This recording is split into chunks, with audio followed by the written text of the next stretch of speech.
bagong Supreme Court ruling na inaabandona na ang runner-up rule. Yung ibig sabihin nito, may serious implications to, halimbawa sa kaso ni Congressman Abante, Benny Abante. Kung sakasakaling nag-aapila si Mr. Uy or any other person, then kailangan merong makikita ninyo yung ruling dito. Ayan. The disqualifications. So para maliwanag doon sa ating discussion. So sabi ni Demystifying Maria, ang COMELEC hindi consistent. Actually, since recent yung Supreme Court ruling, maaari pang magamit ito sa kanila. Okay, sa case ni Congressman Abante. So let's have a look at it. Sabi ng Supreme Court, so binago na nila yung rule. I-present na lang namin dito yung rule. So pag disqualification cases, dalawang klase yan. Isa yung bago mag-election or bago ma-proclaim, what we call pre-proclamation controversies, and then after proclamation, na ma-resolve siya after proclamation. So, may categories, merong local government, Senate on one hand, or Senate and Congress on the other. Kasi hindi sila magkapareho ng rule. Okay, next. So, sa local government, if you are disqualified before elections or before proclamation, yung mga boto mo considered stray. Ay, ibig sabihin, hindi na yung magagamit. Kumbaga pwede ngang i-erase ng COMELEC or i-block out ng COMELEC yung pangalan kung bago mag-eleksyon ay na-disqualify na. Kung before proclamation, in other words, nag-i-eleksyon na, tapos saka nag-decide or bago na-proclaim yung kandidato, na-resolve ba? Ay, bakit hindi na? Okay. Before elections or before proclamation, the votes are considered stray. Local government yan. Pag disqualified after elections or after proclamation, yung rule of succession. So, dito mag-a-apply yung kay PRD. So, even assuming wala nang danger ngayon, because of this rule, wala nang danger na makakaupo si Carlo Nograles bilang mayor ng Davao City. Tingnan niyo, before elections or before proclamation, pag na-disqualified, stray votes lang yan, hindi siya na-elect. So, kung sino yung manalo, yun po ang iuupo. Basta before elections or before proclamation. Kung after elections, and after proclamation, the rule of succession will apply. So, dito na papasok yung kaso ni PRD. Si PRD, nanalo siya.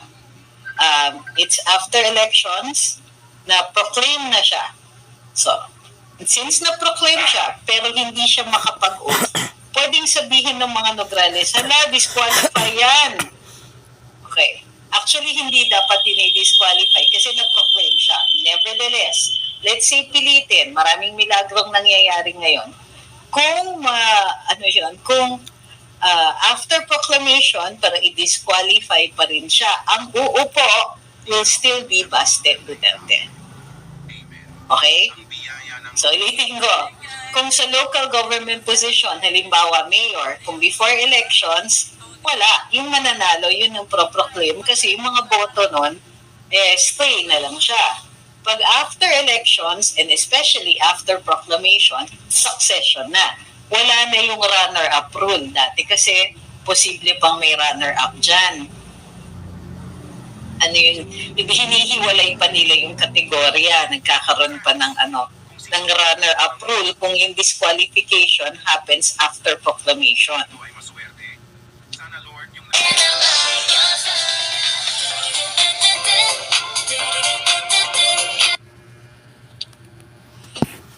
So, dati yun yung rule. O ngayon, hindi na. So, ito na yung rule. Next. Congress or Senate naman, if disqualified before elections, again, stray yung votes. Hindi na siya lalabas dun sa mga winning candidates. If disqualified after proclamation, it will require a special election kasi mababakante yung upuan. So dito makikita, dati kasi magiging kung before proclamation during election tapos na-disqualify siya, magkakaroon yung second runner-up ang mag-a-apply. Ay, yung runner-up ang mag-a-apply. Ngayon wala nang runner-up. So, dito sa third, yung DQ, hindi siya na-complete after elections. It will be the Senate Electoral Tribunal or the House Electoral Tribunal na magde-decide. So, maliwanag po ba yung rule? So, dito sa Congress or Senate, si Congressman Abante.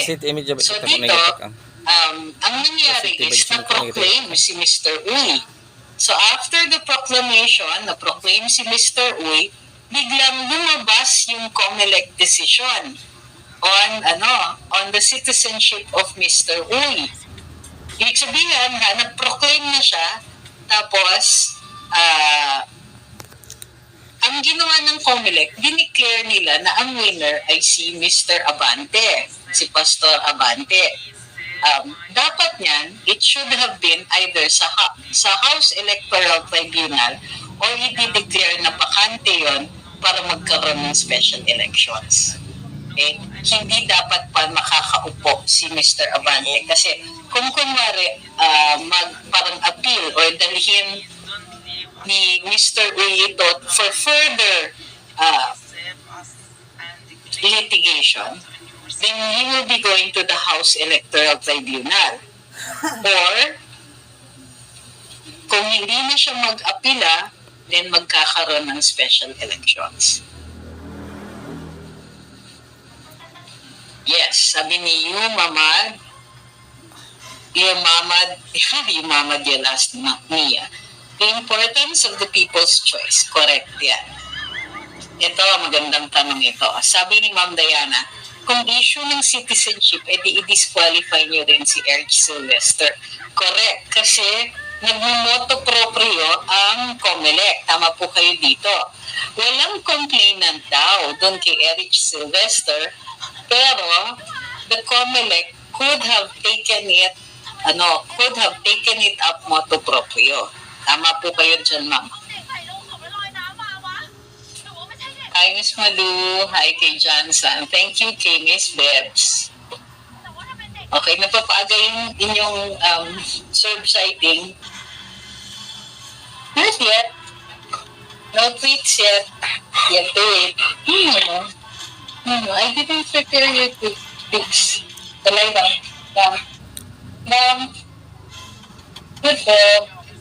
Good dog, sir. So, nakita niyo si sir. Yan.